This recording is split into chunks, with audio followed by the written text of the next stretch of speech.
Hello नमस्कार। सभी BLO साथियों को प्रणाम। मैंने आज आपके ग्रुप में एक गूगल शीट डाली है जिसमें 2002 में जो भी आपके मतदान केंद्र में मतदाता थे उनकी सूची दी गई है।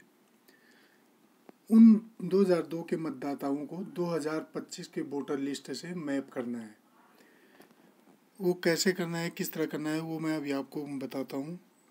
जैसे हम सबसे पहले जो गूगल शीट दी गई है, ये वाली लिस्ट भी आपने याद रखनी है कि आपके मतदान केंद्र जो उस टाइम देखो 80 मतदान केंद्र थे, अगर हम 36 नंबर मलाना को हटा दें मनाली में, और अभी ये है 111 मतदान केंद्र, तो आपका मतदान केंद्र इन्हीं में से किसी एक में होगा उस टाइम, या जो आपके सेक्शन होंगे इन्हीं मतदान केंद्र के जो अनुभाग हैं इन्हीं में से किसी मतदान केंद्र में होंगे।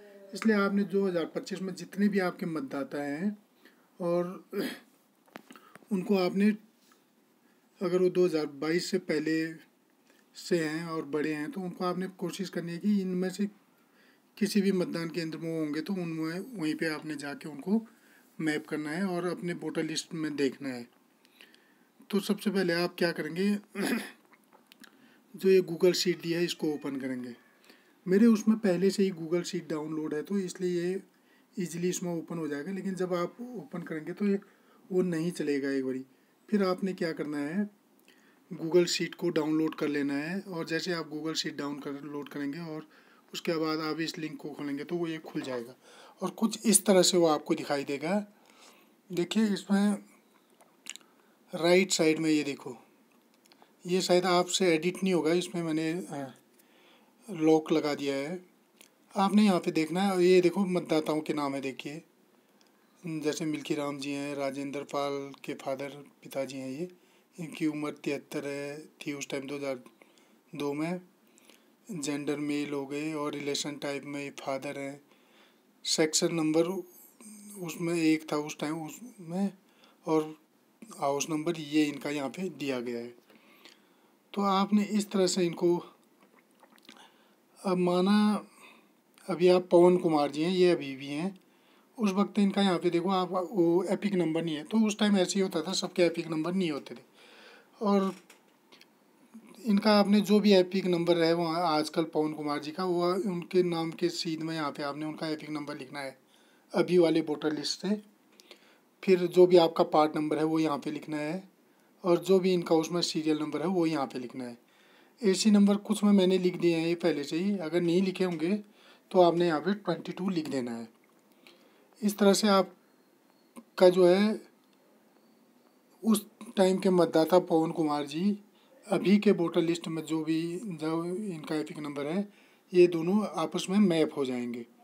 माना एक एपिक नंबर ये है, ये रवि कुमार जी का, रवि कुमार जी का हो सकता है कि अब इनका एपिक नंबर कुछ और हो गया हो, ये आपको पता है। जैसे ये पुरानी सीरीज़ का एपिक नंबर है, इसका जब भी हम फॉर्म नंबर 8 भरते हैं तो ये एपिक नंबर अपने आप अब चेंज हो जाता है नए वाले सीरीज़ में, TKE कुछ इस तरह से जो भी मनाली का लगता है। तो आपने इस तरह से इसमें ज़्यादा कंफ्यूज नहीं होना है। आपने बस रवि कुमार जी को, अगर ये अभी हैं, इनका जो भी अभी का एपिक नंबर है वो यहाँ पे लिख के, और पार्ट नंबर इनका 22 ही हो गया मनाली में, यहाँ पे पार्ट नंबर नहीं, AC नंबर 22 हो गया, पार्ट नंबर जो भी आपका है, इस उस टाइम तो ये 13 है, और जो अभी मैंने पहले आपको एक लिस्ट दिखाई थी उसमें 13 था, मनाली 3 दाना बाज़ार। आपने चेक करना है कि आपके मतदाता जो होंगे वो किस वाले पार्ट में होंगे उस टाइम। ये उस टाइम का पार्ट निकालने के लिए क्या करना है, जैसे ये देखो यहाँ पे है old part number, old part number में ऊपर कीव जैसे बना दिखाई दे रहा है, ये फिल्टर का निशान है। आप इस पर टच करेंगे तो इस तरह से आपको नीचे दिखेगा, देखो।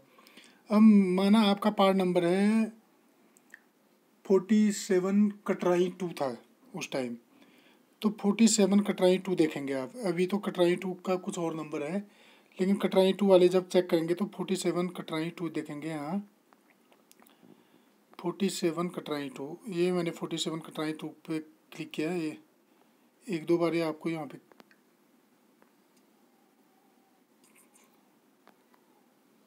कटराई 2, ये आप ऊपर देखो, थोड़ी देर सिलेक्ट करके रखना, अपने आप कटराई 2 हो जाएगा। यहाँ 47 के आ गए। माना कटराई 2 में उस टाइम अमर सिंह जी थे, son of Lachhi Ram. 29 as थी। आज लगभग 20-22 सालों के बाद इनकी उम्र लगभग 50 के आसपास होगी। तो आपने देखना है अमर सिंह सन ऑफ लच्छी राम जी। अगर इनकी जो भी एपिक नंबर आज है वो आपने उनके नाम के सीध में यहाँ लेफ्ट साइड यहाँ पे लिखना है। एसी नंबर जैसे यहाँ पे कुछ लिखा नहीं है तो आपने यहाँ नीचे यहाँ से लिखा जाता है फ़ोन में इस तरह से 22 कर दिया आपने, यहाँ से ओके कर दिया। फिर पार्ट नंबर माना आपका अभी 87 है तो आपने यहाँ से 87 किया और यहाँ पे ये कर दिया। सीरियल नंबर माना 125 है अभी वाली वोटर लिस्ट में 2025 वाली में, तो आपने यहाँ से 125 कर दे, इसको वो कर दिया। बस आपने इतना ही करना है। और जो भी इनका माना है इनका एपिक नंबर है तो एपिक नंबर चेंज करने के लिए आप यहाँ से इनका ABC वाला यहाँ से सिलेक्ट करेंगे, ये कर दिया आपने। फिर TKE देखो यहाँ पर फिर आपको दिख रहा है नंबर। अब आपने नंबर ऐसे नंबर दबाया, फिर जो भी इनका था है मतलब अभी वाले में इस तरह से आपने करके इसको ओके कर दिया। इस तरह से आपकी एक एंट्री होगी। ये आपने 20 तारीख तक आपने सारे मैप कर देने हैं। बहुत कठिन काम नहीं है, बस आपने अपना वोटर लिस्ट नज़दीक रखना है। और 2002 में आपके मतदान केंद्र या जो आपका भी मतदान केंद्र है वो मतदान केंद्र किस वाली लिस्ट में होगा वो आपने जो मैंने आपको एक लिस्ट भेजी है उसमें चेक कर लेना है कि भाई किस लिस्ट में होगा। बाकी फिर इलेक्टर्स के नाम वगैरह देख के आप समझ जाएंगे कि मैं किन चीज़ों की बात कर रहा हूँ करके।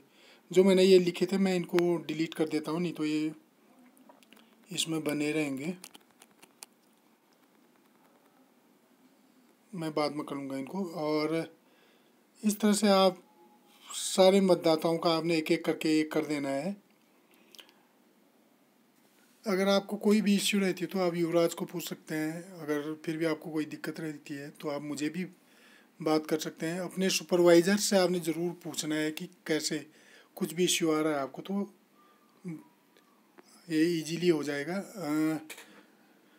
अभी हाल ही में बारिश से आपके यहाँ पता नहीं कितना नुकसान हुआ, लेकिन मनाली में तो बहुत ज़्यादा नुकसान हुआ है रास्तों का, रोडों का। इसलिए आपका शायद मनाली आना भी थोड़ा मुश्किल होगा अगर हम ट्रेनिंग कराएंगे। लेकिन मैंने इसमें जितना बता दिया है वही आपको हमने ट्रेनिंग में भी बताना है। तो आप क्यों ना इसको ध्यान से, अगर ये वीडियो एक बार समझ में नहीं आ रही है 2-3 बार ये वीडियो देखें। अगर उसके बाद भी आपको समझ में नहीं आ रहा है किसी और फ़ोन में ये वीडियो चलाएं, उसके बाद अपने ऐप में ये गूगल शीट पे काम करने की कोशिश करें। फिर भी आपको दिक्कत आती है तो फिर आप मुझे फ़ोन करें और हम आपकी एक ट्रेनिंग और कराएंगे और आपके सुपरवाइजर्स की भी। आप सब लोगों का इसी के साथ बहुत बहुत धन्यवाद। 20 तारीख से पहले किसी भी हालत में इसे कंप्लीट करने की कोशिश करें। धन्यवाद।